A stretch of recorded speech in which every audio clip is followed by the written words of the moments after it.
दो देशों की यात्रा के पहले चरण में ब्रुनेई दारुस्सलाम पहुंचने पर प्रधानमंत्री नरेंद्र मोदी का भव्य स्वागत किया गया। यह किसी भी भारतीय प्रधानमंत्री की इस देश की पहली द्विपक्षीय यात्रा है। एक विशेष सम्मान के रूप में प्रधानमंत्री का ब्रुनेई दारुस्सलाम में क्राउन प्रिंस हाजी अल मुत्ताहदी बिल्लाह ने स्वागत किया। प्रधानमंत्री नरेंद्र मोदी की ये यात्रा कई मायनों में ऐतिहासिक है। दोनों देशों के बीच राजनयिक संबंधों के 4 दशक पूरे हो रहे हैं, लेकिन ईस्ट एशियाई देश ब्रुनेई की द्विपक्षीय यात्रा किसी भी भारतीय प्रधानमंत्री ने इससे पहले नहीं की थी। ये पहला मौका है जब ब्रुनेई की धरती पर कोई भारतीय प्रधानमंत्री द्विपक्षीय यात्रा पर पहुंचा है। इस लिहाज से प्रधानमंत्री नरेंद्र मोदी की ये यात्रा बेहद खास है। प्रधानमंत्री मोदी सुल्तान हाजी हसलन बोल्किया के निमंत्रण पर ब्रुनेई पहुंचे हैं। प्रधानमंत्री नरेंद्र मोदी जब होटल पहुंचे तो पहले से ही उनके इंतजार में भारतवंशी खड़े थे।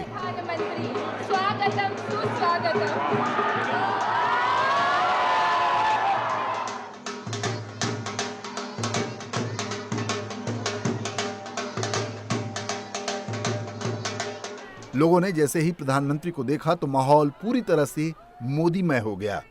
तस्वीरें भले ही विदेश की हों, लेकिन ये जोश बताने के लिए काफी है कि ब्रुनेई में बसे भारतीयों के दिल में भारत बसता है।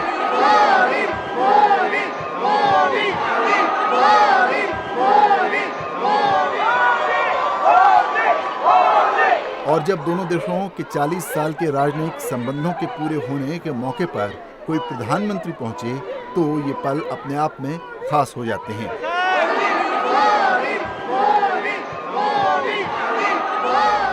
फिलहाल ब्रुनेई में 14,000 से ज्यादा भारतीय रहते हैं। ब्रुनेई में बड़ी संख्या में डॉक्टर और शिक्षक भारत से हैं। इन लोगों ने ब्रुनेई की अर्थव्यवस्था और समाज में अपने योगदान के लिए सद्भावना और सम्मान अर्जित किया है। भारत और ब्रुनेई रक्षा, व्यापार और निवेश, ऊर्जा, स्पेस टेक्नोलॉजी, स्वास्थ्य, क्षमता निर्माण, संस्कृति के साथ साथ लोगों के बीच आदान प्रदान सहित सहयोग के विविध क्षेत्रों में एक दूसरे से जुड़े हैं।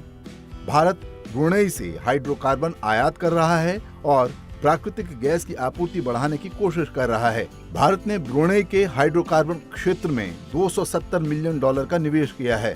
प्राकृतिक गैस की जरूरतें पूरी करने के लिए इसे और बढ़ाया जा सकता है। इसके अलावा दोनों देशों के बीच स्पेस टेक्नोलॉजी, हेल्थ पर भी आपसी सहयोग लगातार मजबूत हो रहा है। भारत ब्रुनेई के साथ समुद्री सुरक्षा और क्षेत्रीय स्थिरता जैसे क्षेत्रों में सहयोग बढ़ाने पर जोर दे रहा है। भारत दक्षिण पूर्व एशियाई देशों के साथ साझेदारी को मजबूत करने की कोशिशों में लगातार लगा हुआ है। ब्रुनेई एशिया का एक छोटा सा देश है जिसे 1984 में ब्रिटेन से आजादी मिली थी। ब्रुनेई की उत्तरी सीमा साउथ चाइना के साथ लगती है। साउथ चाइना सी को लेकर ब्रुनेई का भी चीन के साथ विवाद है। ब्रुनेई का पूरा नाम ब्रुनेई दारुस्सलाम है। यह दक्षिण पूर्वी एशिया का एक छोटा सा देश है जो बोर्नियो द्वीप पर बसा हुआ है। ब्रुनेई कुल 5,765 स्क्वायर किलोमीटर में फैला हुआ है। यह इतना छोटा है कि सिक्किम जैसे राज्य भी इससे बड़े हैं। ब्रुनेई की राजधानी बंदर सेरी बेगावन है। क्षेत्रफल के लिहाज से ब्रुनेई भले ही छोटा हो, लेकिन ब्रुनेई भारत की एक्ट ईस्ट पॉलिसी और इंडो पैसिफिक के विजन के लिहाज से बहुत महत्वपूर्ण है। प्रधानमंत्री नरेंद्र मोदी और ब्रुनेई के सुल्तान पहली बार नवंबर 2014 में 25वें आसियान शिखर सम्मेलन के दौरान मिले थे। वे मनीला में आयोजित 2017 पूर्वी एशिया शिखर सम्मेलन के दौरान एक बार फिर मिले। जनवरी 2018 में ब्रुनेई के सुल्तान 10 आसियान राष्ट्राध्यक्षों और सरकार के साथ आसियान भारत स्मारक शिखर सम्मेलन के लिए भारत आए। वो 26 जनवरी 2018 को भारत के 69वें गणतंत्र दिवस समारोह में मुख्य अतिथि भी रहे। भारत और ब्रुनेई के बीच राजनयिक संबंध 10 मई 1984 को स्थापित हुए थे। ब्रुनेई में भारतीय मिशन की स्थापना 18 मई 1993 को हुई थी।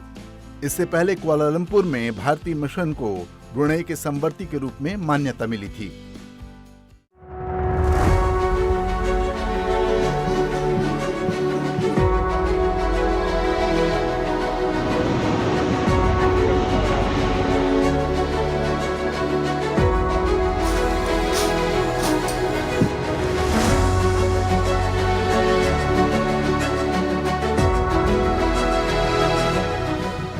Prime Minister is visiting Singapore after nearly 6 years.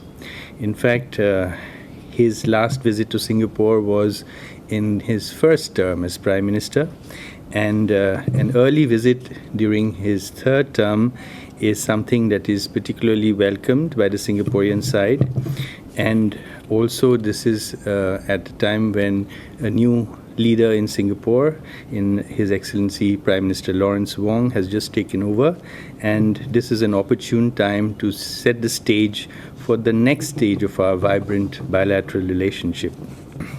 The visit will also take place in the light of our 60th anniversary of diplomatic relations, which we are celebrating in 2025, and the 10th year of our strategic partnership with Singapore.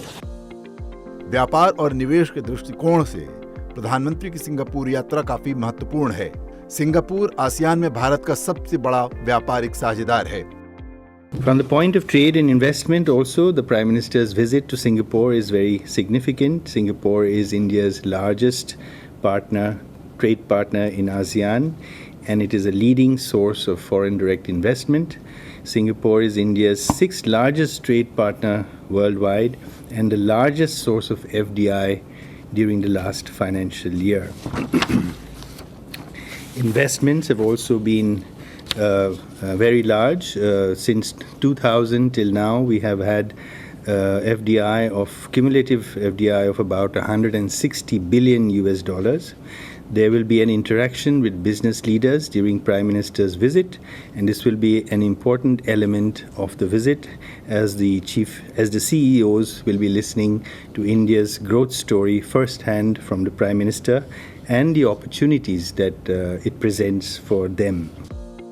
हाल ही में Singapore में द्वितीय Bharat Singapore मंत्री स्तरीय गोलमेज सम्मेलन हुआ था। इसमें दोनों देशों ने विभिन्न क्षेत्रों में द्विपक्षीय सहयोग बढ़ाने पर चर्चा की थी। प्रधानमंत्री की यात्रा के दौरान कई क्षेत्रों में समझौता ज्ञापन पर हस्ताक्षर होने की उम्मीद है। During the recently concluded India-Singapore Ministerial Roundtable, which is a very unique forum between ministers on both sides in diverse areas, a number of new forward-looking futuristic cooperation areas were identified in digitalization, sustainability, skills, health, advanced manufacturing and connectivity. And we are likely to exchange a number of MOUs in these areas during the forthcoming visit of the Prime Minister. Bharat और Singapore के प्रयासों और रणनीतिक योजना ने उनके बीच द्विपक्षीय संबंधों को एक नए मोड़ पर ला दिया है, जिससे संसाधन संपन्न और संसाधन निर्भर देशों के बीच व्यापार और निवेश संबंधों में तेजी आई है। भारत और सिंगापुर के बीच संबंध पुराने और जीवंत बने हुए हैं। इनके बीच द्विपक्षीय संबंधों का इतिहास साझा मूल्यों, आर्थिक अवसरों और प्रमुख मुद्दों पर परस्पर हितों पर आधारित है।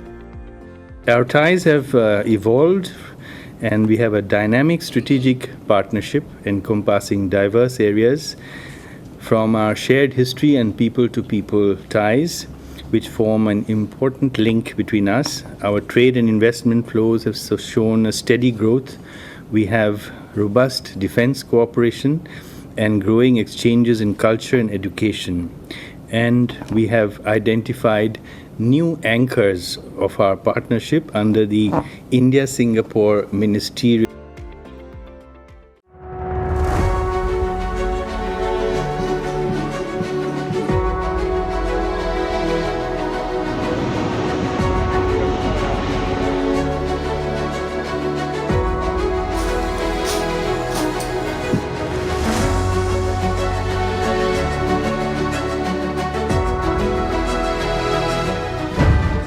जन खबर न्यूज़ देखने के लिए आपका धन्यवाद। चैनल को लाइक करें, सब्सक्राइब करें ताकि आपके लिए हम ऐसी और इंटरेस्टिंग वीडियो लाते रहें।